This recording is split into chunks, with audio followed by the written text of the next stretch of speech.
O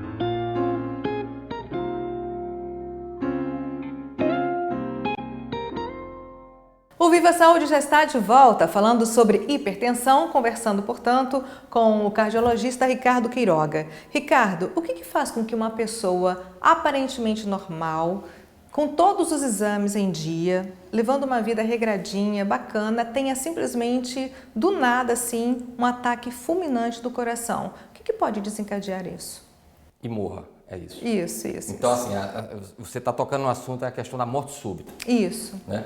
Da morte súbita. A morte súbita, dependendo, obviamente, da idade, é comum em pessoas numa idade um pouco mais avançada, na maior frequência dela se dá por conta da doença arterial coronariana, que é o infarto. Em algumas situações pode ser arritmia, algumas outras patologias, mas enfim, doença arterial coronariana é a causa mais frequente de morte súbita. A hipertensão nessa situação, ela entra como um fator de risco. Na doença arterial coronariana, a gente tem uma doença que é caracterizada, vou falar bem rapidinho, porque o público entenda, é a formação de placa de gordura nas artérias coronárias, que são as artérias que irrigam o coração. Essas placas de gorduras, em determinada situação, elas se rompem, libera aquela substância que está no interior da placa para a corrente sanguínea, forma-se um trombo, oclui a artéria, infarto, a pessoa pode morrer, aí é morte súbita. E, invariavelmente, alguns exames que se faz, que é o famoso check-up, eles não têm a capacidade de aferir e de afirmar com certeza se existe ali naquele coração, naquelas coronárias, placas de gordura ou não. Exemplo, o eletro, o teste ergométrico, o ecocardiograma, a cintilografia, são exames que eles levantam a suspeita da doença, mas eles não têm a capacidade de afirmar em 100% que existe placa de gordura. Daí isso que você está falando. Estava com os exames todos em dia, saiu do consultório, chegou na calçada e de repente morreu. Pode ter infartado. Tinha pequenas placas, que uma placa dessa, um pico hipertensivo, fez com que ela se rompesse, ele infartou e teve morte súbita. Então é importante assim, a gente só tem 2 exames capazes de detectar e de afirmar com certeza se existe placa de gordura nas coronárias. Cateterismo cardíaco e angiotomografia das artérias coronárias. São esses 2 exames que têm a capacidade de visualizar e de ver. E mesmo assim, em caso de suspeita? Não, eles veem e diz, tem a placa, ou não tem. Não, eu digo assim, no caso, os exames anteriores os outros acharam exames que poderia, suspeita. justamente. Faz a cintilografia é positiva. Existe a suspeita de que aquela positividade no exame seja por conta dessas placas de gordura. Mas ele não afirma. E agora isso independe de idade? Independe de idade. Obviamente que a doença ela é mais prevalente numa idade mais avançada. Agora sim, é bom que o pessoal também entenda assim, eu não estou falando que esses exames eles não servem para nada, não é isso, pessoal. Para que não faça a leitura também equivocada, né? Esses exames eles são importantes. Porque você vai afunilando no diagnóstico, né, em busca da presença da doença. Então ninguém vai sair por aí fazendo cateterismo, nem angiotomografia de coronária em todo mundo, de maneira indiscriminada. O senhor também falou sobre atividade física. Exercícios físicos para um hipertenso é indicado ou não é indicado? E em que momento é melhor abolir? Assim, a atividade física, Márcia, ela é fundamental. Não só para a questão da hipertensão, né, para o controle do diabetes, né, para a diminuição do colesterol no sangue.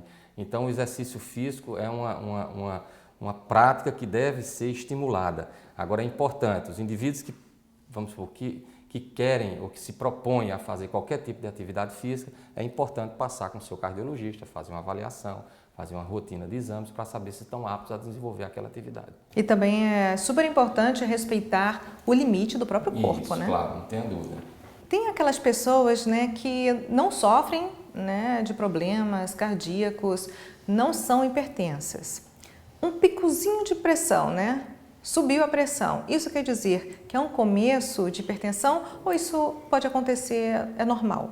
Não vai ser uma medida isolada, né, de uma pressão elevada que vai determinar que o indivíduo é hipertenso. Né? Até mesmo porque você tem determinadas situações de estresse, né? E o estresse ele é uma resposta fisiológica do organismo a uma situação adversa, entendeu? Que você pode ter, teve uma angústia, teve um medo, a pressão se elevar um pouco, é a resposta fisiológica do do organismo. Agora, a manutenção desses níveis elevados é o que vai determinar e caracterizar a doença.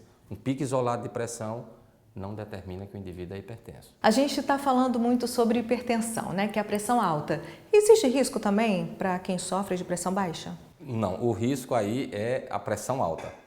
A pressão baixa é melhor, porque a máquina, o motor vai trabalhar de maneira mais livre, mais folgada. Agora, obviamente, quando a gente fala pressão baixa, não pode ser uma pressão baixa que o indivíduo viva dormindo pelos cantos, entendeu? Não tenha coragem de se levantar, viva... Então, nessa situação aí, tem-se que investigar a razão dessa hipotensão. Tem algumas patologias, às vezes, hipotireoidismo, enfim, pode cursar com hipotensão, mas a preocupação maior, a princípio, é com a hipertensão. Doutor, o senhor já falou que a hipertensão ela não tem cura, mas como reforçar, mais uma vez, em relação ao controle da hipertensão? Como mantê-la controlada? Feito o diagnóstico de hipertensão. Então, pronto, você está de frente para o indivíduo que é hipertenso. Então, primeira coisa, mudança de estilo de vida, hábitos saudáveis, diminuir a ingesta de sal, caminhar, perder peso, parar de fumar, diminuir o estresse. Parece até que é viver lá no paraíso, né? Mas tem que procurar fazer isso aí. Há necessidade de tomar medicação? Há. Então, tem que tomar o remédio, procurar tomar nos horários, entendeu? E, enfim, verificar essa pressão, né, constantemente, entendeu? Não só ficar mudando de estilo de vida, tomando remédio e achar que está tudo bem e não verifica mais a pressão mais nunca. De vez em quando tem que verificar para saber se essa pressão está bem controlada. Então, mudança de estilo de vida sempre, e naquelas situações em que precisa tomar medicação, procurar tomar, né, nos horários com a regularidade necessária. E a gente também não pode verificar a pressão de qualquer maneira, de qualquer jeito. Quais os critérios que se deve obedecer na hora de verificar uma pressão? Sentar, passar pelo menos de 5 a 10 minutos, né? Vamos dizer, acalmar, procurar não verificar essa pressão logo após as refeições, procurar não verificar essa pressão logo após a ingesta de café ou de qualquer substância estimulante, tá certo? E dar uma acalmada e em seguida verificar a pressão, numa condição, né? Mas não, às vezes a pessoa está perreada, agitada, estressada, e aí verifica logo aqui a pressão como é que está. Ou também praticando uma atividade física. Logo após a atividade física, aí não, né? Procura relaxar, senta 5 a 10 minutos e aí sim faz a aferição. Que dica, ou melhor, que mensagem o senhor deixaria para as pessoas que estão sofrendo de hipertensão? Eu diria, Márcia, até assim, para a população em geral, verifica a pressão pelo menos 2 vezes ao ano. Não é muito, né? Não é muito.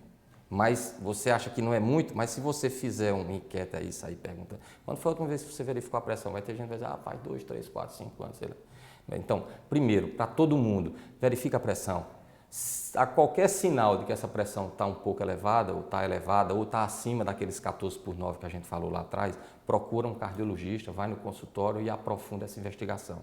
Para os indivíduos que são hipertensos, segue rigorosamente as orientações do seu médico, do seu cardiologista. Procura praticar hábitos saudáveis, procura tomar a medicação nos horários e qualquer dúvida, procura o seu médico para tirar a dúvida. A gente tem a mania de escutar no consultório que o paciente tira a dúvida com o vizinho, tira a dúvida com o irmão, com o cunhado, com o pai, mas não tira a dúvida com o profissional que prescreveu e que o orientou. Então, qualquer coisa, vai mudar a medicação, vai parar de tomar, fala para o teu cardiologista, pede a opinião dele, enfim. Uma reeducação alimentar aí também é super importante, né? Hábitos saudáveis.